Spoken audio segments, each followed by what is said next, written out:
The stars had always watched us silently. For centuries, humans gazed upward with wonder, never knowing that those same stars held civilizations that gazed back at us with dismissal. To them, Earth was nothing special, just a tiny blue dot, orbiting an ordinary yellow star, populated by beings who had barely managed to leave their own atmosphere. After all, what could be impressive about a species that still fought among themselves? A planet that hadn't even unified under a single government? A civilization that had only reached its nearest moon and sent a handful of primitive robots to its neighboring planets? Nothing at all, according to the vast galactic community. Until the day everything changed. Captain Zorla of the Skarn Ascendancy vessel. Inevitable Conquest studied the holographic display of the blue-green planet with 4 of her 6 eyes. Her remaining eyes focused on the tactical readouts streaming across her command console.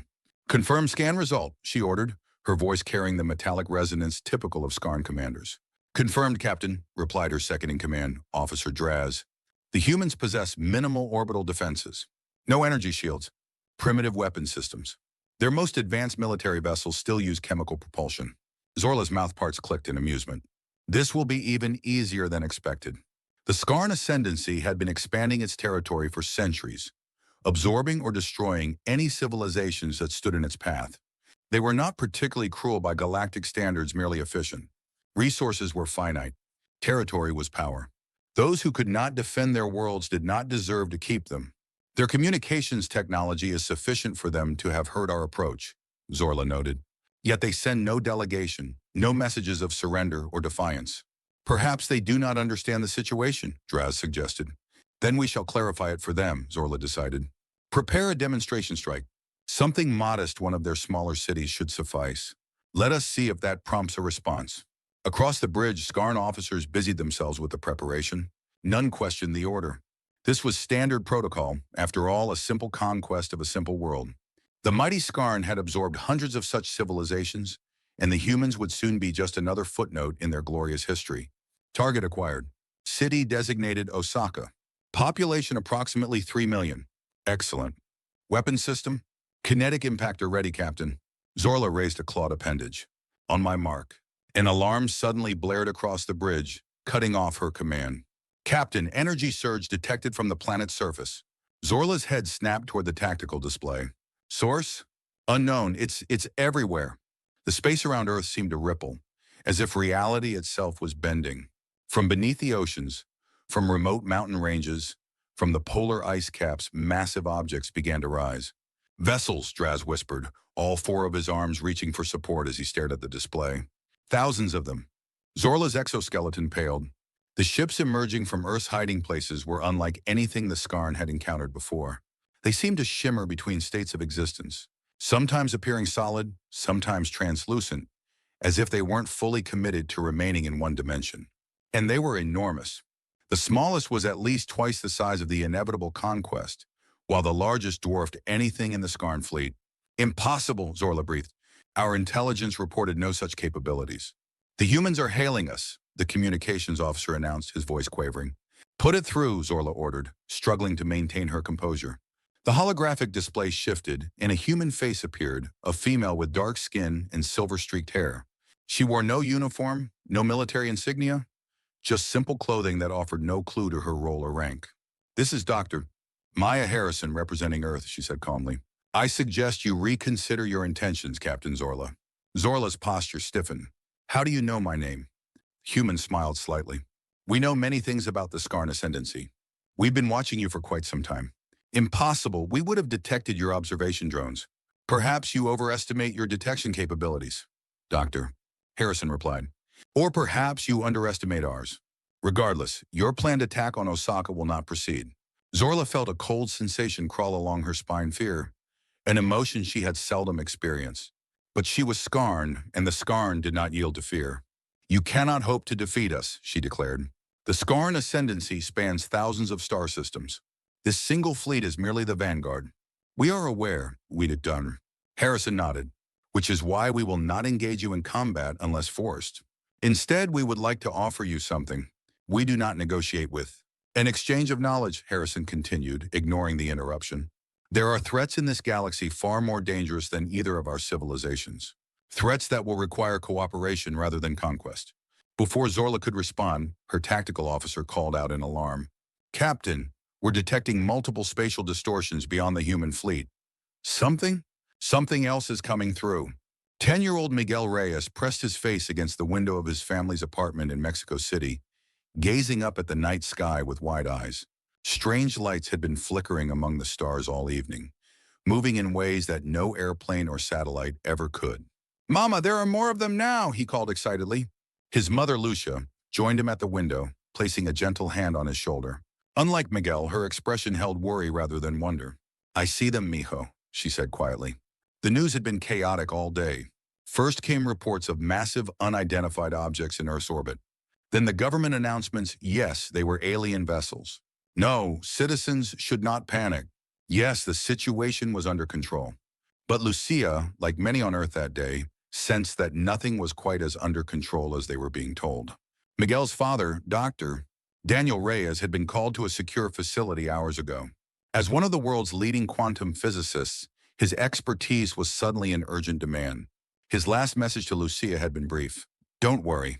What's happening today was planned for long ago. Do you think they're here to hurt us? Miguel asked, his eyes still fixed on the dancing lights above. Lucia hesitated. She didn't want to lie to her son, but she also didn't know the truth. I don't think so, she finally said. Your papa wouldn't be so calm if Earth was in real danger. Miguel nodded, accepting this reasoning. Maybe they just want to be friends. Maybe, Lucia agreed, though she wasn't convinced. From what little she understood of cosmic history, mostly from Daniel's occasional sharing of classified theories, first contact between civilizations rarely went smoothly. Suddenly their television, which had been showing continuous news coverage, switched to a different broadcast. The face of a woman Lucia recognized as Dr. Maya Harrison, the Secretary General of the United Nations, filled the screen. Citizens of Earth, Harrison began, her voice steady and reassuring. As you are aware, our planet is currently in contact with representatives of an interstellar civilization known as the Scarn Ascendancy. What you may not yet know is that this moment marks not just our first official contact with alien life, but also the activation of Earth's long-hidden defensive measures, a fleet of vessels we call the Silent Armada. The camera view switched to show massive ships rising from various locations around Earth, from beneath the oceans, from hidden mountain bases, from the polar ice. Miguel gasped. Cool. For generations, Harrison continued, a select group of individuals from every nation has worked in secret to prepare for this moment. The Silent Armada was built not primarily to defend against civilizations like the Scarn, but against a far more ancient threat. One that we now believe has returned. Lucia felt a chill run through her. Daniel had mentioned something once after too many glasses of wine on their anniversary about the real reason we look to the stars. He'd stopped himself immediately, apologizing for almost revealing classified information, but she'd seen genuine fear in his eyes. In the coming hours, Harrison was saying, you may witness strange phenomena in the sky. Please remain calm and, if possible, stay indoors. This is not because of any immediate danger to Earth, but because the energy fluctuations from both the Armada and our unexpected visitors may temporarily affect our atmosphere. Miguel turned to his mother, his eyes shining with excitement rather than fear. Mom, do you think Papa helped build those spaceships? Lucia managed a smile. If he did, he never told me about it. But she suspected he had known something. Daniel's research on quantum entanglement and his occasional extended absences to classified research sites suddenly made more sense. On the television, Harrison was explaining more. The Silent Armada has remained hidden for generations, passed down through select families and organizations who dedicated themselves to its maintenance and improvement. Many of you have relatives who were part of this effort without ever knowing the full scope of their work. Miguel pointed excitedly at the screen. Look at those ships. They're so weird, like they're not completely solid. Lucia saw what he meant. The vessels of Earth's secret fleet seemed to shimmer between states, sometimes appearing solid and metallic, sometimes nearly transparent. Phase-shifting technology, came a familiar voice from the doorway. Papa, Miguel cried, running to embrace his father. Daniel Reyes looked exhausted but eerily calm as he hugged his son and then his wife. Sorry for disappearing like that. Things have been intense. So it's true, Lucia asked quietly. You knew about all of this? Daniel nodded, moving to the window to look up at the sky. Not everything. No one person knows everything that was part of the security protocol. But yes, I've been working on the quantum navigation systems for the Armada for almost 15 years. But how, Lucia demanded. How could something this enormous be kept secret? It wasn't easy, Daniel admitted. But when you fragment the knowledge across thousands of specialized teams, each thinking they're working on different projects, when you hide construction facilities in the most remote locations, when you develop technology that can literally shift matter partially out of our dimension. He trailed off, watching as new lights appeared in the sky red, pulsing lights that seemed somehow more ominous than either the Earth fleet or the alien vessels. They're here, Winnie, he whispered. Who's here, Papa? Miguel asked, following his father's gaze. Daniel put an arm around his son's shoulders. The reason we built the Armada in the first place. The architects. Deep within the flagship of the Silent Armada, a vessel named Memory of Earth, Commander Elena Chen stood perfectly still as the neural interface connected with her mind. Around her, a team of technicians monitored the process, their faces grim with concentration. This was the moment Elena had trained for all her life, the awakening of humanity's greatest weapon, one that had nothing to do with firepower or shields. Neural connection at 97% unstable, reported Dr. Amit Patel, the chief neuroscientist. Are you ready, Commander? Elena nodded slightly, careful not to disturb the delicate connections at her temples. I'm ready. What few outside this room knew was that Earth's true defense system wasn't the Silent Armada itself, impressive as those ships were. The real defense was what they contained, the collected memories of. Humanity's suffering, triumphs, and evolution stored in a neural network so advanced it bordered on sentience, and Elena Chen was about to become its voice. The final connections clicked into place, and Elena gasped as millennia of human history flooded her consciousness. She felt the terror of early humans huddled around fires as predators prowled in the darkness. She experienced the agony of countless plagues and wars. She knew the anguish of parents watching children starve during famines, the desperation of refugees fleeing destruction, the hopelessness of slaves bound in chains.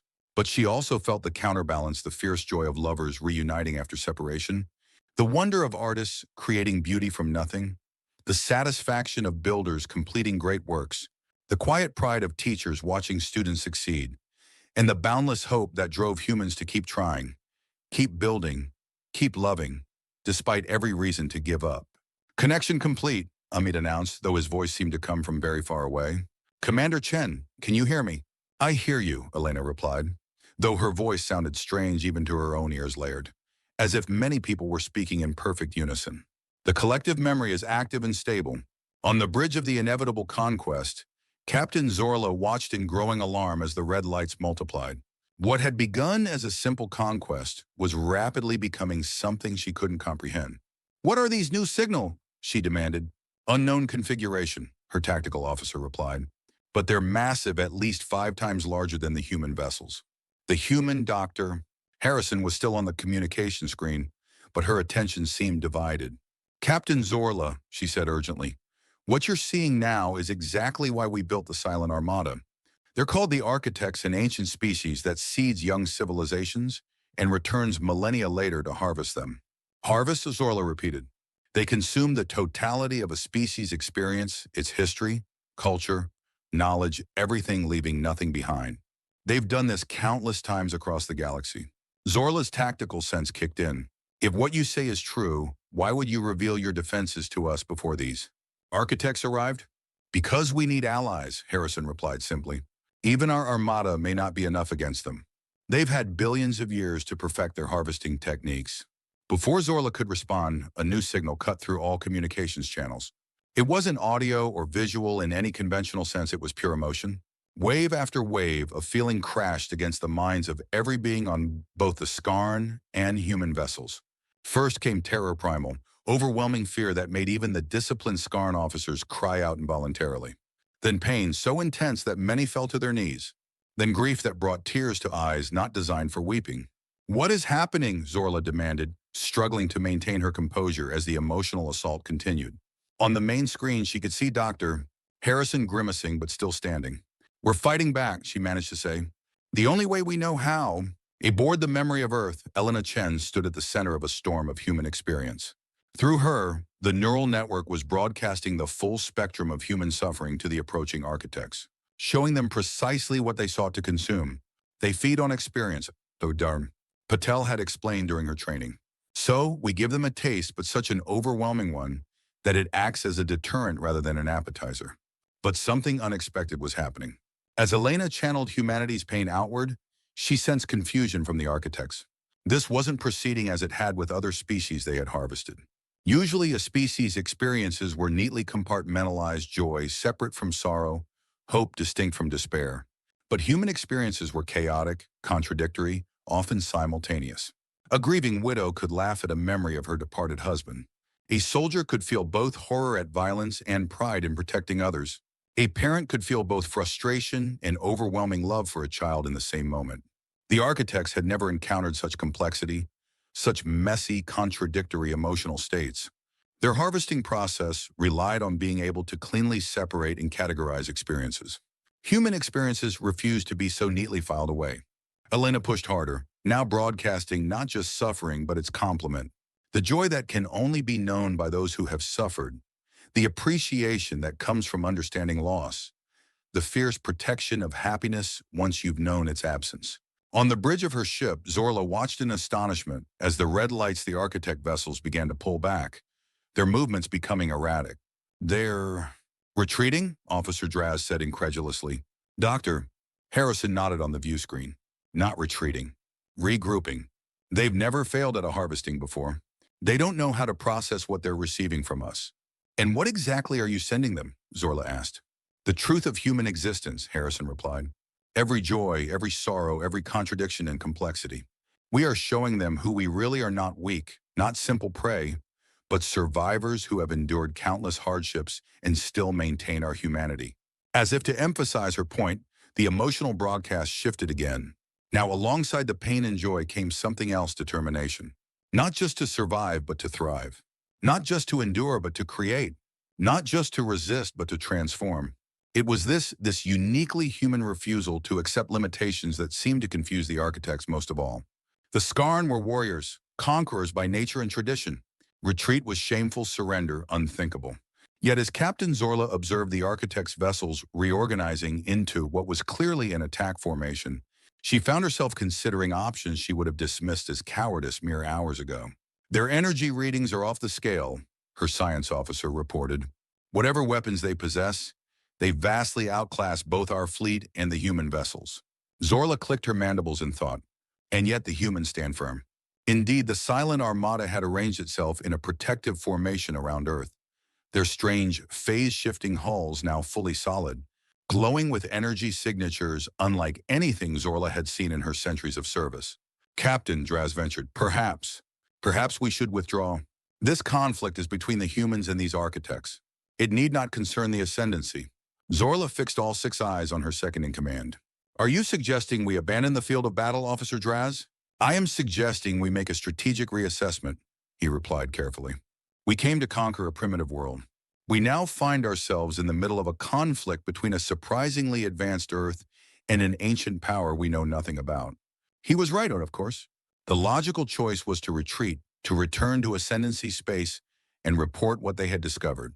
The High Command could then decide whether Earth was worth the risk of confronting these architects. But something held Zorla back, something she couldn't quite identify until she looked again at the image of Dr. Harrison on the view screen, still calm despite the looming threat.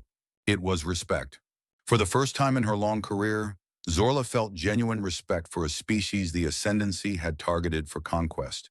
"Open a channel to the human vessel," she ordered. Harrison's face appeared again, looking slightly surprised. "Captain Zorla, I assumed you would be preparing to depart." "You assumed correctly," Zorla admitted. "But before we leave, I would know more about these architects and how you plan to defeat them when they clearly outmatch your fleet." Harrison's expression softened slightly. "They do outmatch our fleet, yes. But fleets alone don't win this kind of battle." She gestured and the display split to show another human, a female, in a strange apparatus, surrounded by technology Zorla couldn't begin to comprehend. "This is Commander Elena Chen," Harrison explained. "She is currently interfaced with what we call the collective memory, the combined experiences of humanity throughout our history. It is our primary weapon against the architects." "A weapon of memories?" Zorla couldn't keep the skepticism from her voice. "The architects don't want our planet, Captain. They want our experiences, our emotions, our knowledge, our history. They're experienced predators, moving from civilization to civilization, consuming the totality of each species' existence before moving on. And your memories are a weapon how exactly? By overwhelming them, Harrison explained. Think of it as a meal so rich, so intense, that it becomes impossible to consume. We're not hiding our experiences, we're force-feeding them in such volume and complexity that the architects cannot process them. As if to demonstrate, another wave of emotional broadcasting swept through the fleet, but this time Zorla was somewhat prepared. She still felt the human emotions, but she could maintain enough distance to analyze them. The complexity was remarkable. Each emotion seemed linked to countless others, creating an intricate web that defied simple categorization. How could a species feel such contradictory things simultaneously? How could they contain such chaos within themselves and still function? It's working, Harrison said, but only temporarily. They're adapting, learning to filter what we're sending. Soon they'll break through and begin the harvesting process. Zorla found herself faced with a choice that would have been unthinkable at the start of this mission. The Skarn Ascendancy did not form alliances with conquest targets. They did not offer assistance to the weak. It simply wasn't done. And yet, what if, Zorla said slowly, the emotional assault came from two species instead of one? Harrison's eyes widened. You would join us? The architects threaten all life forms capable of complex experience. Do they not? Today it is Earth, but tomorrow it could be Skarn worlds. Yep, Harrison nodded. That's exactly right. Then perhaps, just this once, the Ascendancy can make an exception to its usual policies. Zorla turned to her communications officer. Contact the fleet. All vessels are to link their neural networks with the human collective memory system. The officer hesitated. Captain, that would expose our crew to unfiltered human emotional states. The psychological impact could be, I am aware of the risks, Zorla cut him off. But I have experienced their broadcast, and I still function. The Skarn are stronger than you give us credit for. She turned back to the view screen. Doctor, Harrison, what must we do? For the first time, Harrison smiled a genuine expression of gratitude that Zorla found strangely affecting. Your ships will need to establish quantum entanglement links with the memory of Earth. I'm transmitting the specifications now. As the Skarn fleet scrambled to make the necessary connections, the architect vessels completed their reorganization. Their red glow intensified, and energy readings spiked across all monitoring systems. They're preparing to attack, Draz reported. How long until our links are established? Zorla demanded. 3 minutes minimum. Harrison's voice came through clearly. We may not have 3 minutes, Captain. They're targeting the memory of Earth. They've identified it as the source of our defense. Zorla made another decision that would have been unthinkable hours earlier. Move the inevitable conquest into position between the architects and the human vessel. All power to forward shields. Captain? Draz's voice was barely a whisper of shock. You heard me, officer. Move! Aboard the memory of Earth, Elena Chen felt the shift as the Skarn vessels began connecting to the collective memory. It was disorienting at first, alien minds linking to a system designed for human consciousness. But the neural network adapted quickly, incorporating Skarn experiences alongside human ones. And what experiences they were! The Skarn collective history was one of remarkable resilience. Their homeworld had undergone cataclysmic climate shifts that had nearly wiped them out multiple times. They had evolved not just physically but psychologically to survive, developing a cultural mindset that valued strength above all else. Yet beneath their conquering exterior, Elena sensed something surprisingly familiar. The same fundamental desires that drove humanity. Safety, belonging, purpose. The forms these desires took were different, shaped by Skarn biology and history, but the core motivations were recognizable. Connection at 60% and climbing, Doctor, Patel reported. Commander, are you stable? Elena nodded slightly. I am. The Skarn experiences are complementary to our own.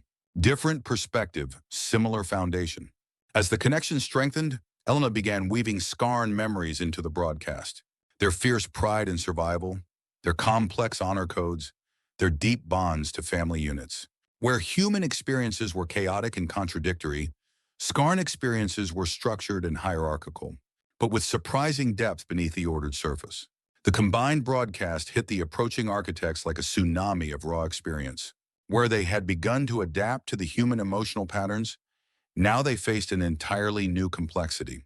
Two vastly different species worth of memory and emotion, intertwined in ways they had never encountered.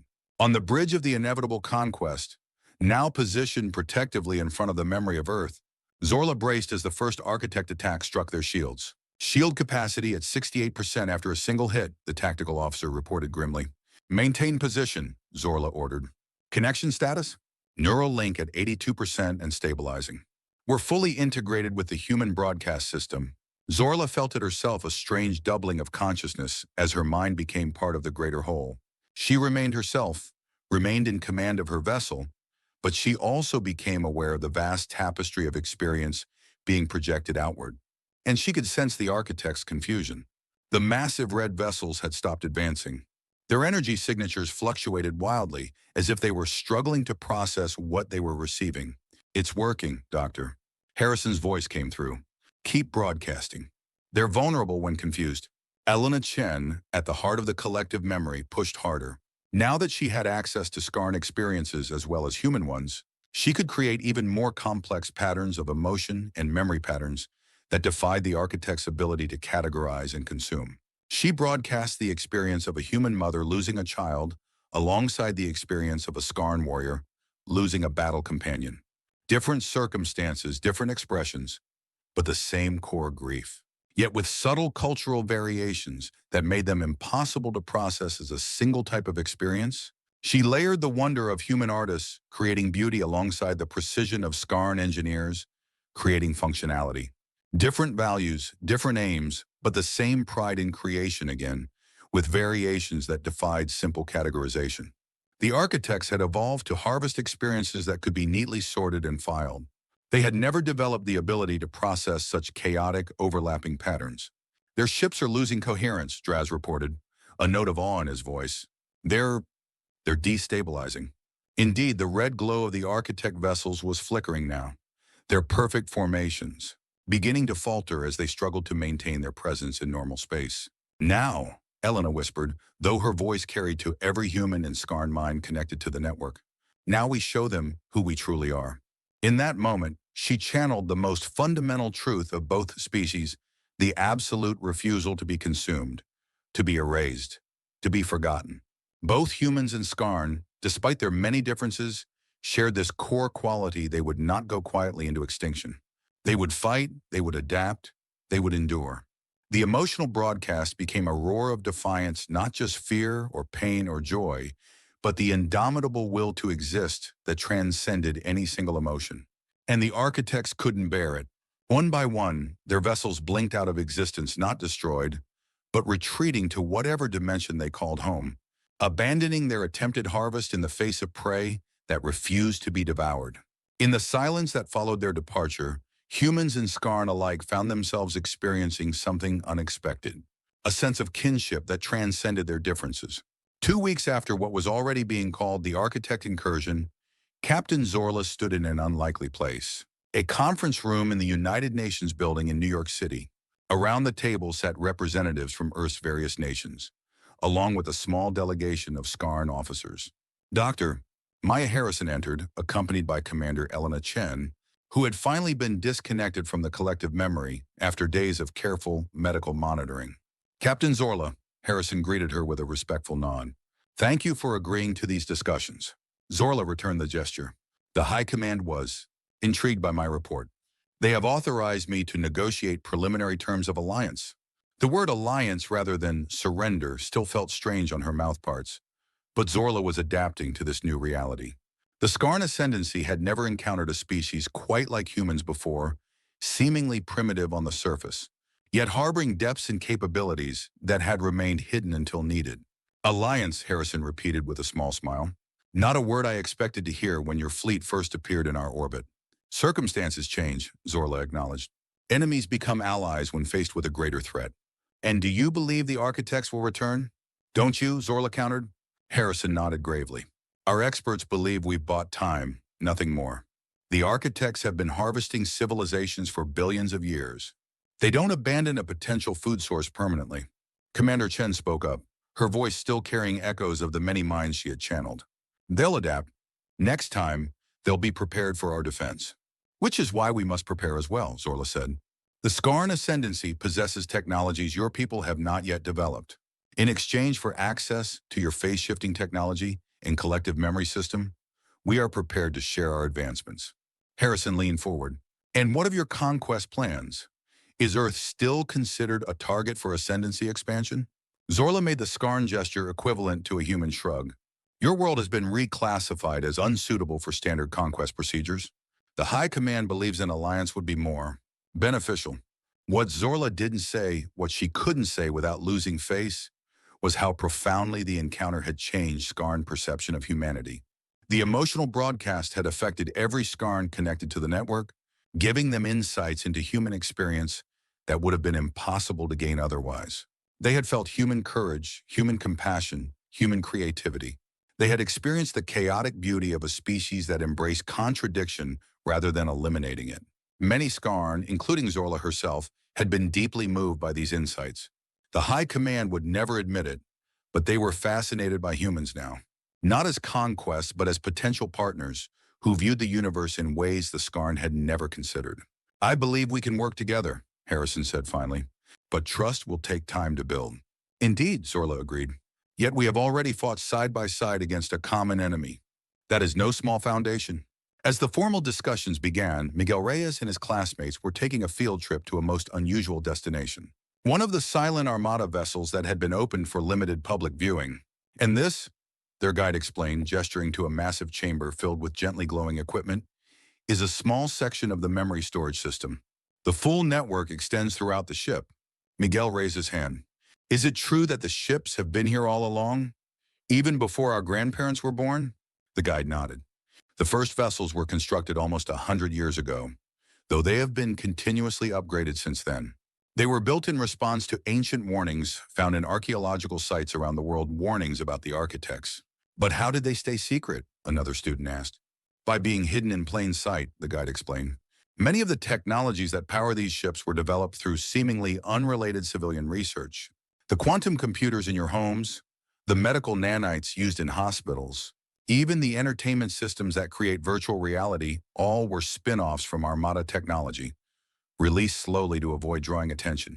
Miguel thought about his father, working late nights on quantum algorithms he couldn't discuss. Had he known all along that his work was part of something so much bigger? And what about the Skarn? Miguel asked. Are they really our friends now? The guide smiled. Diplomats don't use words like friends. They prefer terms like allies or partners. But yes, for now at least, we're working together rather than against each other. As they moved through the ship, Miguel caught sight of something unexpected. A Skarn officer, towering and insectoid, conversing with human engineers over a holographic display. Neither side seemed uncomfortable with the other, despite their vastly different appearances. The universe just got a lot bigger, didn't it? Miguel's teacher commented quietly. Miguel nodded, watching the human and Skarn engineers point at different parts of the hologram, clearly deep in technical discussion despite their differences. But maybe not as scary as we thought, he replied. Captain Zorla stood on the observation deck of the inevitable conquest, gazing down at the blue-green planet below. Officer Draz joined her, maintaining a respectful distance. The retrofitting is proceeding on schedule, he reported. The human engineers are surprisingly efficient despite their unusual methods. Zorla made a sound that, for a Skarn, passed his amusement. They are full of surprises, these humans. The crew has been asking when we will return to Ascendancy space, Draz ventured. When our mission is complete, Zorla replied simply. And what is our mission now, Captain? It seems to have evolved. Zorla turned all 6 eyes to her second-in-command. Our mission is to prepare. The architects will return, better adapted to the defenses we deployed. We must be ready with new countermeasures. And the humans will help us develop these countermeasures? They will, Zorla confirmed. And we will help them strengthen their defenses. The silent Armada is impressive, but it can be improved with Skarn technology. Draz hesitated before asking his next question. And what of the emotional link, Captain? Many crew members have reported unusual thoughts since experiencing the human broadcast. Zorla knew exactly what he meant. She too had found herself contemplating concepts that would have seemed alien to her before questions about purpose. Beyond conquest, about connection beyond utility. The human experiences that had flooded through the neural link had left traces, subtle shifts in perspective that couldn't be easily dismissed. Those effects will fade, she said, though she wasn't entirely convinced this was true. Or perhaps they won't. Perhaps they will simply become part of who we are now. She turned back to the viewport, watching as Earth rotated slowly beneath them. The planet that had been targeted for routine conquest had instead become something else. Entirely a place of unexpected complexity, of hidden depths, of surprising strength. The cosmos assumed humanity was weak, she mused quietly. As did we. It seems we were all mistaken. In a classroom in Tokyo, 12-year-old Hana Tanaka raised her hand during her history lesson. Yes, Hana, her teacher acknowledged. I understand why we call it the day the tables turned, Hana said.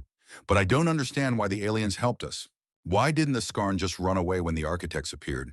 Her teacher, Mr. Nakamura, smiled. This was a question he heard often, and one worth exploring. That's an excellent question, he replied.